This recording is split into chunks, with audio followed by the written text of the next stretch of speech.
Hey. Myra Cassidy here, empowerment coach, religious trauma specialist, motivational speaker, author, and writer. Happy Wednesday.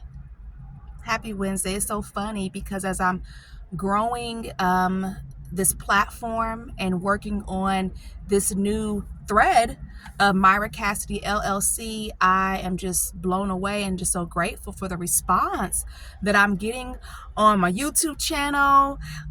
Definitely thank you for the comments. Oh my goodness, thank you for the comments.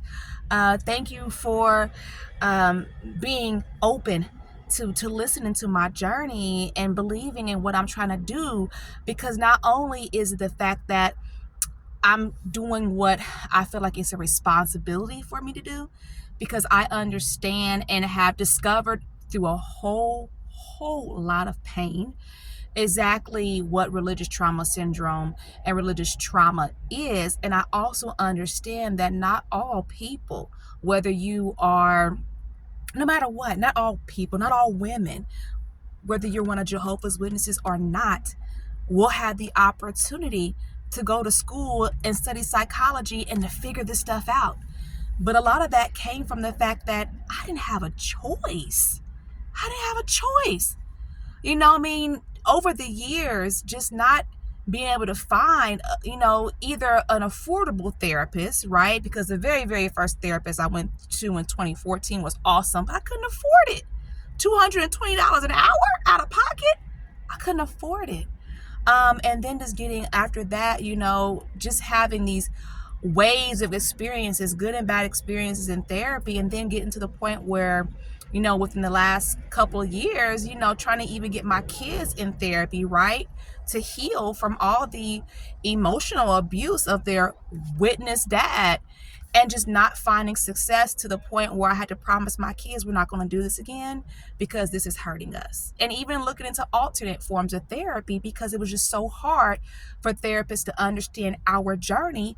And at that time, I had no idea that religious trauma therapists exist and the options. But some people do find success in therapy. Some people don't need, right, a religious trauma therapist. They find success, but that wasn't our journey. I had to find a way to do it myself, and I'm grateful that I did. And I'm grateful to be here talking to you today on this Wednesday. Wanting to give a word of encouragement. Even the fact that I knew that I was going to do this video, I felt encouraged because it's Wednesday, right? 7:00 p.m. Where am I supposed to be? At the Kingdom Hall. I can't go. I'll get triggered. I could get sick. And that's the reality for a lot of us. So we have to grieve.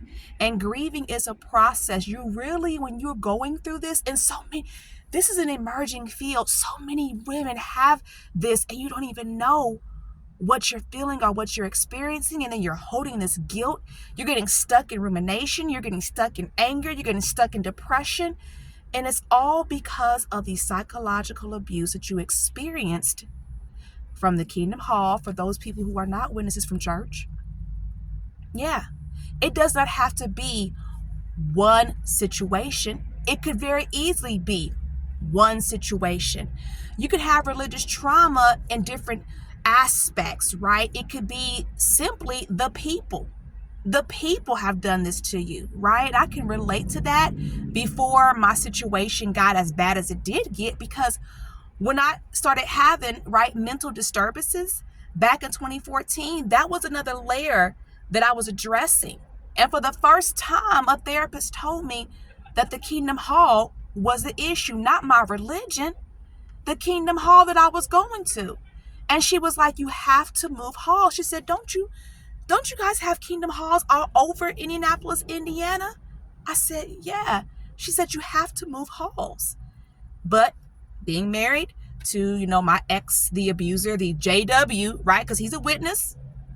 And I told him exactly what the therapist said. And his response to me was, I'm not moving halls for you. Actually, it was a whole lot harsher. I'm not moving halls for you, right? Because why? Because he wasn't going to risk giving up his privileges. He wasn't going to risk starting over again, right? He wanted those privileges. So it doesn't matter. I already moved halls for you once. Right. because we were at a toxic hall. That was another hall where I was not protected. And for a lot of us out there, you know exactly what I'm talking about. When you get married to a witness and you go to the hall he grew up in and you're not being heard because everybody knows him, right? Or he's getting favored because everybody knows him, right? So as I'm telling elders that I'm being strangled. If you've been strangled, you're 7 times more likely to die from strangulation. And I'm telling the elders this, and they're telling me to be a more submissive wife. Or how about when I was pregnant and told the elders that he dragged me down the steps pregnant, and he's not being disciplined for this? All the times we're going to the elders about his porn addiction so much. So you know what I mean when it's like you could be at a Kingdom Hall and it's the Kingdom Hall that he grew up in and it's even worse. It could happen to like this at any Kingdom Hall. But for certain women, you know exactly what I'm talking about. When it's another issue is the fact that they know him, we don't know you type of thing. And then we'll get into that later on other videos, dealing with the in-law abuse, being there with his mother, who was the pioneer, right? And experiencing all of these things along with the domestic violence. But when it comes to religious trauma, I'm a survivor of domestic violence. Please understand and subscribe to my YouTube channel and join my private Facebook group for Jehovah's Witnesses sisters living with religious trauma or religious trauma syndrome, which is something unfortunately I have. Why did this happen, right? Why did this happen? It didn't have to happen. Unfortunately, the answer is because no one came for you like they were supposed to. You didn't get that pioneer sister or that older couple who understands, like on the videos. You did not get the support you needed. No one helped you, or not enough people helped you, or no one had the talent and the ability to listen and to hear and to understand. The resources were not there for you. That's why this happened.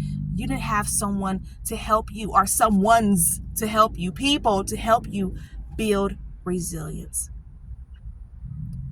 You were psychologically abused, and that's why this happened. Remember, I'm coming at you from someone who's experienced this from the coaching perspective. I'm not a therapist, right? But this is my experience that I've lived. And this is also why I am starting group coaching in December to help fellow women who've had similar experiences. This is something that I've been building for quite some time through my studies in school, right? With all the projects that I'm doing, looking at different things and planning it out. And this program is going to go live in December. It's group coaching, helping survivors of religious trauma and victims of religious trauma heal and to build community. Because trust me, this is a very lonely journey. And another thing I'm very concerned about is not only the women, but the children. Because your children feel what you feel. They feel what you feel. And if you don't have what you need, the children aren't going to get what they need either. So, why did this happen? You didn't get what you needed. But why? But so-and-so got it. What about sister so-and-so? I've done the why me, why me, why me. And sometimes I get myself caught up in why me still, as I'm still healing, which is quite normal, and have to remind myself, well, why did this happen? Right? Even though I've had my mistakes, made my mistakes as a teenager and was disciplined. There's other people who have bounced back and became the pioneer or the elder's wife, and that journey was not mine, right? The way I saw my life was I was supposed to be at this point a regular pioneer, pioneering happily with my children. Yeah, that wasn't the reality for me, and it's okay. It's about understanding why this happened and healing and getting to a place of acceptance. Because from acceptance comes peace. I hope this illustration helps. With this journey of religious trauma, remember why this is so important is because you have to start not going to the Kingdom Hall to even heal. So how do you get the support and encouragement that you need in a place like that? Is very tough. So definitely please join my community. if you feel that's going to be beneficial. I have my Facebook group open. It's a private Facebook group, JW Sisters Living with Religious Trauma or Religious Trauma Syndrome. Or look to me, contact me. You could text me 317-620-1592 about joining my group coaching program. You do not have to be in Indianapolis, Indiana. This is virtual. It's virtual. Okay. I hope this illustration helps. Getting to the point in this journey, I've had to, which is what you're supposed to do. You have to look at both perspectives and then weigh what you want to do. So I've had to have conversations, right, with occult recovery therapists and things like that. And I have coaches who have different expertise in narcissistic recovery and things like that. And one primary coach who's wonderful, who's helping me train, a mentor in this space and in this field of religious trauma. So one thing I picked up along the way from a really great one thing I will say about the consultation I had and how I got this illustration was I really, really valued the fact that when I ask, am I in a cult? That's what we hear, right, as witnesses. And the beautiful thing about being with someone who's balanced in this space is being asked, well, how do you define it? It is not about what I believe. How do you define it? And being given the opportunity to look at that and to define it, right? Because this space can get very uncomfortable, right? We've been, raised, that our primary source is the Watchtower Way magazine. And now, you're going out and you're getting other information and other education, which is what you have to do to be aware and to heal. Primarily, many of us are going to be in that inactive witness state. So what do? You have to get educated. You have to understand your experience. So I hope this illustration helps. Why did this happen to you? Why not sister so-and-so? Why me? Why not that person? That person did this, that. Because of the hammer. Because of the hammer. Okay? When it comes to what happens to women like us, or victims like it happens to men too, but my audience is women, it's the hammer. Okay? This hammer can do a lot of great things, right? This hammer can build a beautiful house, beautiful mansion, but it can also be very destructive. It can destroy. It can destroy. Unfortunately, what you're experiencing, or what you have experienced, or what a lot of us have experienced, like me, myself, unfortunately, is narcissistic abuse within the religion. And when I've been at assemblies before, and I've heard the brothers say, this religion is no place for narcissistic elders. So narcissistic elders exist, pioneers, etc., etc. What's happened is you got hit by the hammer of destruction. It destroyed your life. Sister so-and-so got built up by it. The same exact hammer. You didn't do anything wrong. It wasn't your fault. This is not your fault. You didn't do anything wrong. This is going to take time to heal, but it's just the hammer. It's not fair. You didn't do anything wrong. The hammer hit you. So I hope that illustration helps. Subscribe to my channel. Okay, keep it locked right here. Join my Facebook group, okay?